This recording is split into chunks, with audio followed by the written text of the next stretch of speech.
में आत्मा की चर्चा की गई है।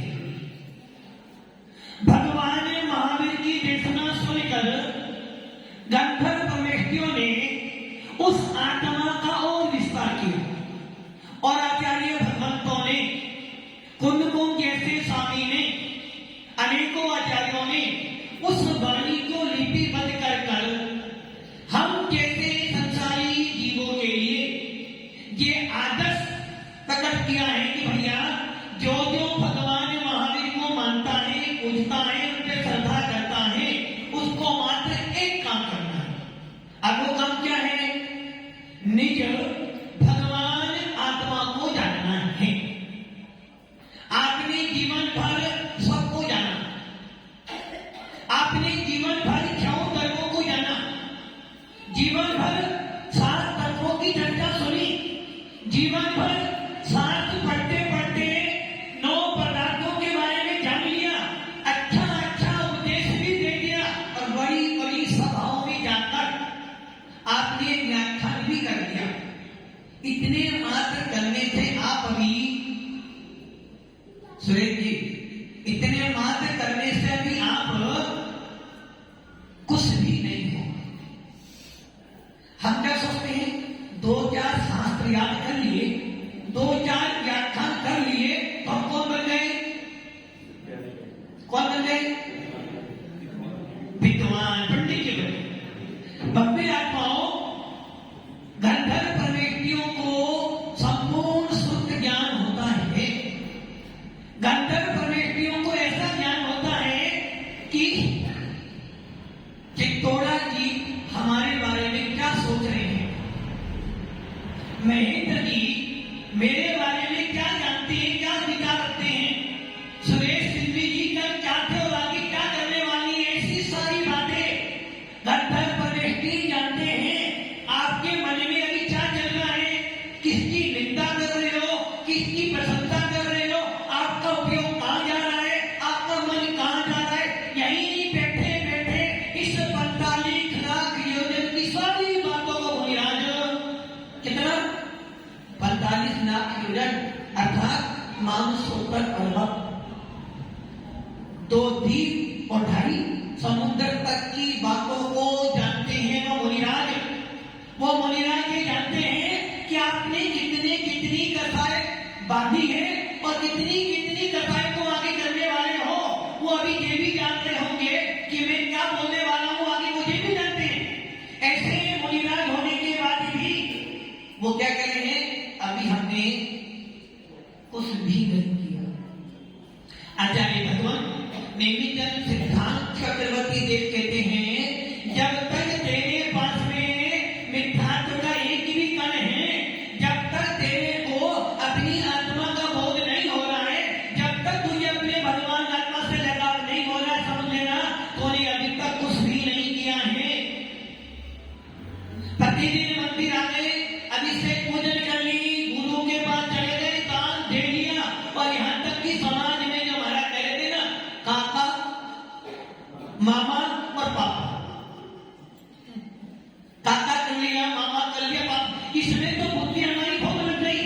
पद, प्रतिष्ठा, पैसा, इनके पीछे हम अपना पूरा जीवन बर्बाद कर देते हैं। अभी आज किसी व्यक्ति ने दान दिया है, परसों आज आपने दान दिया है और महेंद्र जी ने दान की लिस्ट में सबके नाम तो बोला, आपका नाम बोलो, कैसा लगेगा? अच्छा लगेगा? क्यों? कौन अच्छा लगेगा? आपने दान किसने दिया? आपने दान दिया है। आचार्य उमा स्वामी प्रकाश सूत्र में कहते हैं, त्याग किसने करना? आपको अपनी इच्छा निरोधा करना, इच्छाओं को कम करने के लिए आपने दान दिया। आपने जो दान दिया था अपने भावों की निर्मलता के लिए दिया था। आपने जो दान दिया था कि मैं जो दान दूंगा उस दान के पीछे मुझे किसी प्रकार की ख्याति, पूजा लाभ नहीं चाहिए। हुआ क्या? नाम बोला, आपका नाम रह गया। अब आपके मन में भाव क्या देख लिया? दान तो मैंने भी दिया था ना, सबके नाम तो बोले, मेरा नाम क्यों नहीं बोला? इतनी बात को लेकर आपने कसाई तो बांध ली, किंतु ये विचार नहीं किया कि उसने 1 मिनट का तेरा नाम छोड़ा था, तुझे अनंत भावों तक वो कसाई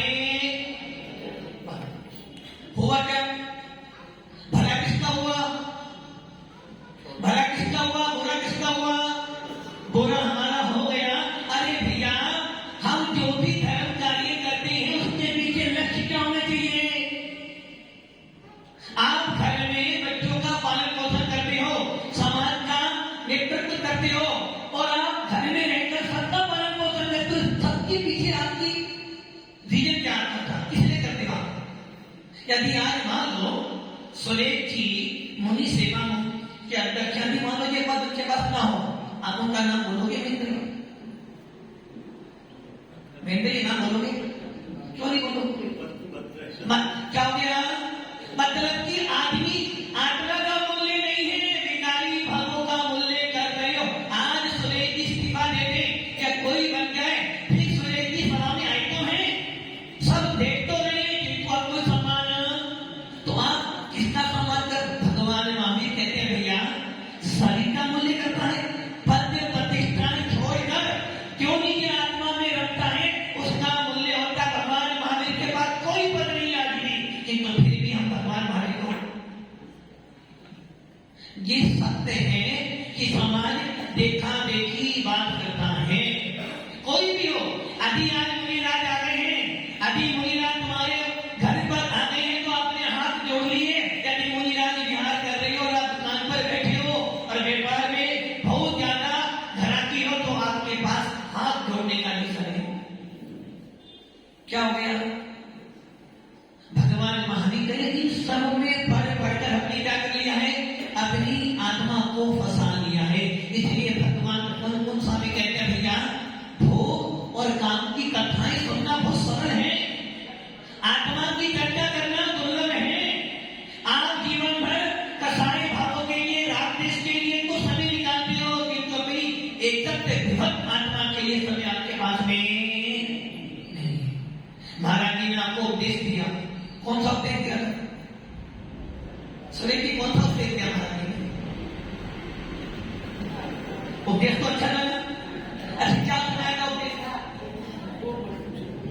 वो मत पूछो, क्यों नहीं पूछो? क्योंकि कुंदकों स्वामी कह रहे हैं कि संसारी जीव की बढ़ती अनादि काल से उस जीव ने विषय कथाओं की बातें सुनी है, विषय कथाओं से परिचित है और विषय कथाओं की बातों में मन। यदि आज की सभा में सुरेश जी जो मुनि सेवा संघ के अध्यक्ष उनका नाम ना बोलते तो उनको ये बात 2 दिन तक तो याद रहती। होता है आपके साथ में नहीं होगा। अभी मैं मंच पर बैठा हूं और मेरा कोई नाम ना बोलो तो मन में भाव दो। इसलिए कुंदकों स्वामी कह रहे कि भैया अनादि काल के तुम्हारे संस्कार किसके हैं? विषय कथाओं के तो है कि तू अपनी भगवान आत्मा की बढ़ती की याद आपको नहीं आती। और यही कारण है कि हम जैन कुल में पैदा होने के बाद भी, देवता गुरु की भक्ति करने के बाद भी कुछ भी प्राप्त नहीं कर पाते। इसलिए कुंदकों स्वामी करें एकत्र विभक्त आत्मा को जानो, उस आत्मा को जानो जिसमें ना पद है ना प्रतिष्ठा है और ना ही महात्मा गांधी है। सारी लड़ाई किसकी है? इन्हीं चीजों की, पद प्रतिष्ठा और आत्मा। भगवान महावीर कहते हैं लड़ाई करनी है, किससे करनी है? आपको कर्मों से लड़ाई करनी है, राग देश मोह से लड़ाई करनी है। जो राग देश मोह से लड़ाई कर लेगा वो तो हमेशा के लिए पंच परमेश्वर में विराजमान, और जो पद प्रतिष्ठा पैसे में पड़ जाएगा उसका तो संसार। एक राजा था, अगर आप सुन रहे थे ना, इसलिए कहां तक जाएगी आपकी? कहां तक जाएगी बेटा? कहां तक जानते हो ना? फिर भी महाराज जी क्या करें, करना तो पड़ता है, पर करना पड़ता है, कर रहे हो। मैडम से ये बोलो तो ये निभाना पड़ता है, बोलो क्या होगा? रामायण तो होने वाली नहीं, महाभारत आज बोल रहे हैं मैडम से तुझे निभाना पड़ता है। बोल सकते हो क्या? क्यों नहीं बोल सकते? कि तू मंदिर जाना पड़ता है। संसार अपने बच्चों को मौत भी दे दो बच्चों कि बेटा तुझे निभा रहा हूं, मतलब तेरे जैसे तो मैं पापा आप अलग और हम, और मान लो सुरेश जी बोले तुम्हें समाज निभा रहा हूं। भैया क्या कर रहे हो तुम अभी? तो आप क्या करते हो? संसार के कामों को राजी राजी करते हो, तो धर्म के कामों को मजबूरी में करना पड़ता है। थोड़ा तुम मजबूरी में बैठे हो, मजबूरी से आए, कुछ लोगों को मजबूरी से आई है। क्यों आए? यदि हम अध्यक्ष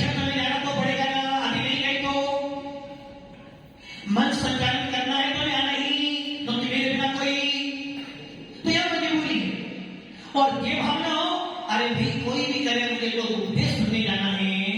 मजबूरी का किया हुआ काम कर्म बंद कराता है और स्वेच्छापूर्वक काम करते हो वो कर्मों को अंत करता है। जिन शासन मजबूरी का नहीं है, जिन शासन मजबूरी का नहीं है, जिन शासन में मजबूरी से भी काम करोगे।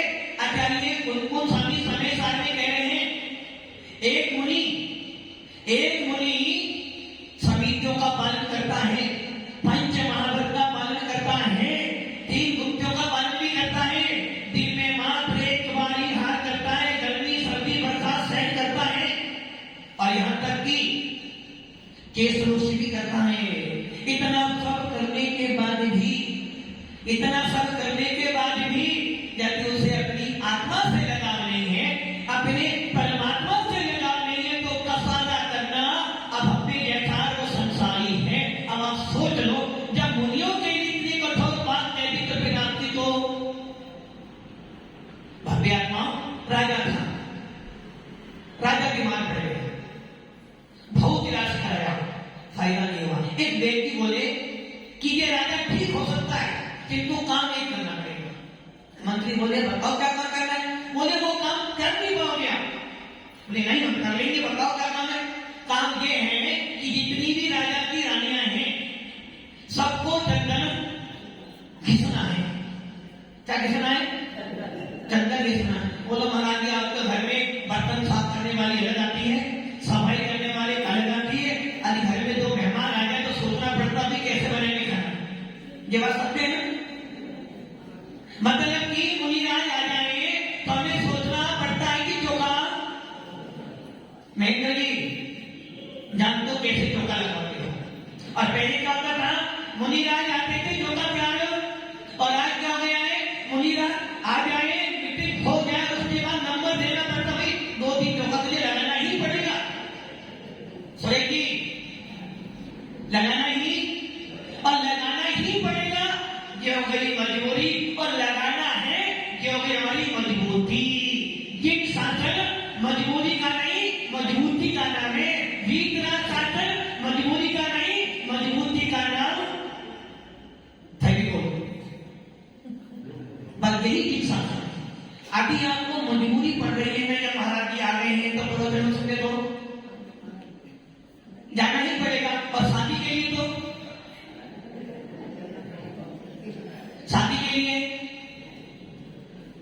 वो तो करनी है महाराज। कहीं बाहर जाना हो तो 2 दिन पहले तैयारी होती है और महाराज के पास जाना, अरे भैया महेंद्र जी ने बोला है तो जाना। तो अब महाराज जी आ रहे हैं, निकाल तो सकता है तो रखना। तो महाराज बोले 8:30 बजे, महाराज बिफोर नहीं आएंगे, हम तो लेट 1 घंटा लेट आएंगे। महाराज जी के साथ 6 बजे, हम 7 बजे आएंगे। क्या होगा? ये मजबूरी है। और महाराज के 6 बजे आना है, अगर पहुंचे 6, ये है मजबूरी। भगवान का विषय करना हो, अब महाराज ने नियम दे दिया है, जाना तो वो भी तन से अधिक नहीं गए तो लोग क्या कहेंगे? कितना भी धर्म कर रहे हो, मजबूरी देखा देखी कर रहे हो, जबकि हमारा दिन शासन देखा देखी का नहीं आत्मदर्शन का है। उस राजा को रोक था, रानियों से कहा कि आपको चंदन घिसना है, जो चंदन रानियां घिसेगी वही चंदन इसको। अब रानियां चंदन घिसने बैठ गई, चंदन में घिसते जैसे राजा की आंख लगती खुल जाती। राजा बड़ा परेशान, राजा ने कहा भाई ये चंदन घिसना बंद करो। अब मंत्री सोचता है कि मैं चंदन घिसना बंद कर दो तो राजा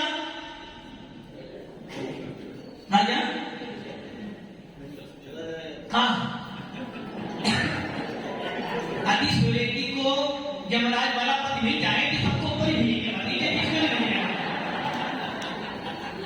अरे भैया व्यवहार में बोल रहे कि ऊपर जाना है, तुमको जैसा कर्म करेगा और ये निश्चित है। भगवान आत्मा कहती है भैया अच्छे शब्द बोलो ताकि सबको अच्छा। अब वो राजा कह रहा चंदन दिखना बंद करो, और मंत्री कहता है चंदन दिखना बंद कर दो। तो राजा ठीक कैसे होगा? राजा ठीक नहीं, राजा गया और राजा गए तो रानियां खराब हो जाएंगी। अब वो बार बार राजवी के पास जाता कि रानियों चंदन दिखना बंद करो, राजा साहब को वेदना हो रही है।